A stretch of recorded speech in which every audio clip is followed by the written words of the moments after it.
Fala pessoal, Danilo Milen aqui e este é mais um episódio do nosso podcast canal de ruminologia. O assunto de hoje, Streptococcus bovis, a bactéria que muitas vezes é indicada aí, né, como o maior agente etiológico, né, ou causador da acidose ruminal. Bom, para entender se é isso mesmo, né, eu coloquei aqui no YouTube um slide apenas, né, para quem está escutando no Spotify não vai ver, mas eu vou tentar narrar para vocês, tá? Então aqui a gente está vendo o modo de ação da Streptococcus bovis. Como vocês podem ver, a Streptococcus bovis ela é uma bactéria que ela tem uma dupla atuação, né? Então, quando tem baixa concentração de carboidrato na dieta, quer dizer que tem baixa glicose também, né? Esse esquema aí é da via glicolítica, se vocês não perceberam, né? A glicose indo até piruvato. Então, se tem baixa concentração de carboidrato na dieta, tem baixa glicose, tem baixa frutose 1,6 de fosfato, tem baixa triose fosfato, né? E aí, então, menos piruvato, e então essa bactéria faz formato, acetato e etanol, tá ok? Mas quando tem alta concentração de carboidrato na dieta, o que acontece, né? Então tem muita glicose, acaba formando muita glicose, muita frutose, 1,6 de fosfato. E aí, se vocês verem o sinal de mais lá, ó, o excesso, né, de frutose 1,6 de fosfato faz com que a atividade, ou seja, a conversão de piruvato a lactato, seja maximizada exatamente pela maximização de duas enzimas, a lactato desidrogenase e a piruvato hidrogenase. Por sua vez, essa alta concentração de frutose 1,6 de fosfato, ela também faz feedback positivo para uma alta produção e concentração de triose 3-fosfatos. O que acontece com alta concentração de triose? Ela faz feedback negativo na piruvato formatoliase, indicada como PFL aí, tá? Então, o que acontece? Muita glicose, muita frutose 1,6 de fosfato, muita triose fosfato. O que acontece? Faz feedback negativo na piruvato formatoliase, ou seja, o piruvato para de formar formato, acetato e etanol, e então faz feedback positivo na lactato desidrogenase e na piruvato hidrogenase, favorecendo então a conversão de piruvato a lactato, tá ok? Então olha só, então esse é o modo de ação da Streptococcus bovis. Então olha só o que acontece, baixa concentração de carboidrato na dieta, animais em pasto, ok? Tem Streptococcus bovis em animal em pasto? Tem.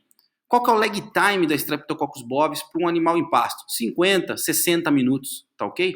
Ela está ali com pH alto, 6,5, 6,8, ou seja, tem pouca glicose, né? Ou seja, a glicose que tem no meio ruminal não é capaz, obviamente, de produzir muita frutose 1,6 de fosfato, nem triose fosfato, ou seja, a piruvato formatoliase não é inibida.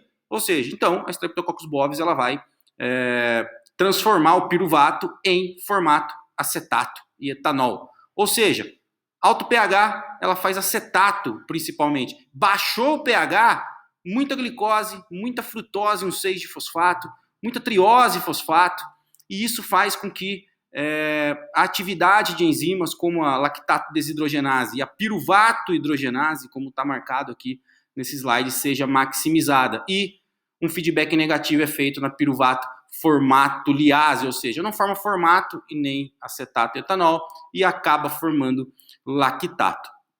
Muito bem, o que esse lactato faz? Quanto mais lactato, mais baixo é o pH.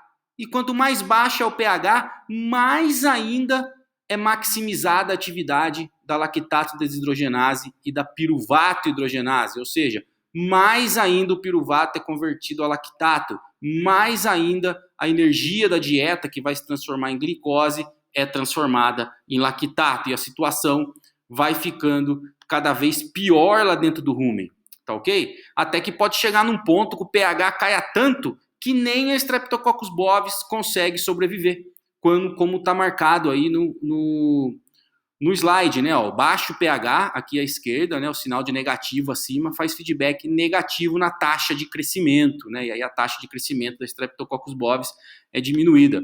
Aí vocês podem perguntar, pô, mas então daí a acidose cessa, né? Para de produzir ácido? Muito pelo contrário, o tema de hoje é Streptococcus bovis, né? mas a Streptococcus bovis pode morrer e aí no lugar dela surge um outro micro-organismo chamado Lactobacillus, que pelo próprio nome vocês já estão supondo que ele produz muito mais lactato do que a Streptococcus bovis. Tá ok? Então, ou seja, alta concentração de carboidrato da dieta não tem jeito. Tá? Se o pH cair abaixo de 5,7, que é esse o ponto, tá ok? Se o pH for chegar abaixo de 6, já começa a Streptococcus bovis produzir lactato, tá certo?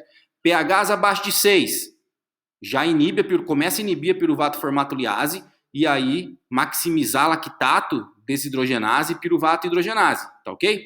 Ou seja, abaixo de 6, a Streptococcus bovis já começa a produzir lactato, mas até 5,7, 5,6 ainda tem feedback positivo no desenvolvimento de bactérias consumidoras de lactato. Ou seja, entre 6 e 5,6 ainda não tem tanto acúmulo de lactato no rumen, o animal consegue ficar bem, porque muitas bactérias nessa faixa se desenvolvem para consumir lactato, entre elas Megaspherios deniae, Selenomonas ruminante.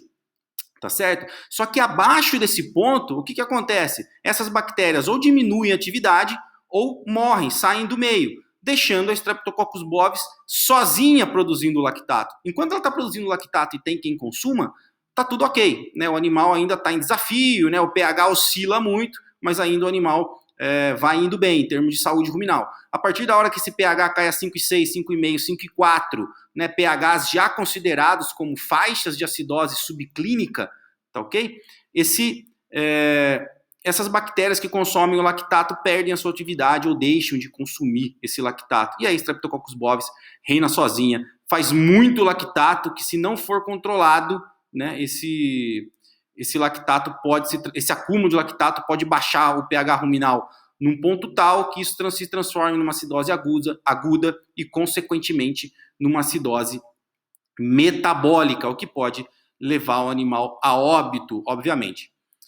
Nos dias de hoje, então, se você quiser fazer uma dieta com alta energia, que é o que a gente tem nos confinamentos, né, usualmente, é claro que você tem que ter um bom manejo para não deixar o pH cair tanto. Tá claro aqui que é o pH que manda, né, nessa inibição da piruvato formatoliase, né, e nessa maximização da lactato desidrogenase e da piruvato hidrogenase. E como que você faz isso? Você faz isso com bom manejo, né, com bom controle nutricional e também com o uso de aditivos, né? Tem muitos aditivos no mercado hoje, como monenzina sódica, lasalocida, salinomicina, virginamicina, que matam a Streptococcus bovis, ou seja, não deixam que a Streptococcus bovis se desenvolva e então a produção de lactato vai ser reduzida, né, ou zerada praticamente dentro do rumen. Tá ok, pessoal? Episódio mais específico hoje, espero que vocês tenham gostado. Se vocês gostaram desse episódio, se inscreve no canal, deixa o seu like, conta para os seus amigos, para os seus colegas de trabalho, indica para sua família, que só assim a gente vai conseguir atrair mais pessoas apaixonadas pelo rumen aqui para o nosso canal. Um abraço!